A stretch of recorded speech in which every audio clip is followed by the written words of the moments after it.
Victimes collatérales de la guerre froide, les anciens habitants des îles Chagos, un archipel perdu dans l'océan Indien, poursuivent sans relâche leur combat pour retourner vivre sur leur terre.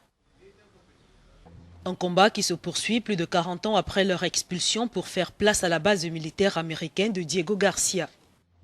Depuis 1997, on a entrepris des actions légales contre le gouvernement britannique.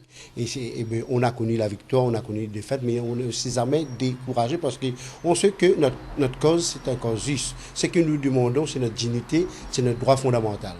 Le tort des Chagossiens, également appelés Ilois, est d'avoir habité un archipel que la guerre froide a rendu stratégique aux yeux des États-Unis et de la Grande-Bretagne, qui finit par l'acquérir en 1965. À peu près 2000 Chagossiennes, Chagossiens et leurs enfants qui étaient là-bas et qui ont été brutalement déracinés et abandonnés ici à l'île Maurice, quelques-uns aux Seychelles. Donc complètement inhumain. Mais la Grande-Bretagne a été une puissance impériale, donc il y a beaucoup d'injustices pareilles, il y a beaucoup de crimes pareils qu'ils ont laissés derrière eux. Ces derniers ont plusieurs fois plaidé leur cause devant l'Assemblée générale des Nations unies. Des discussions censées se conclure mi-2017 sont en cours.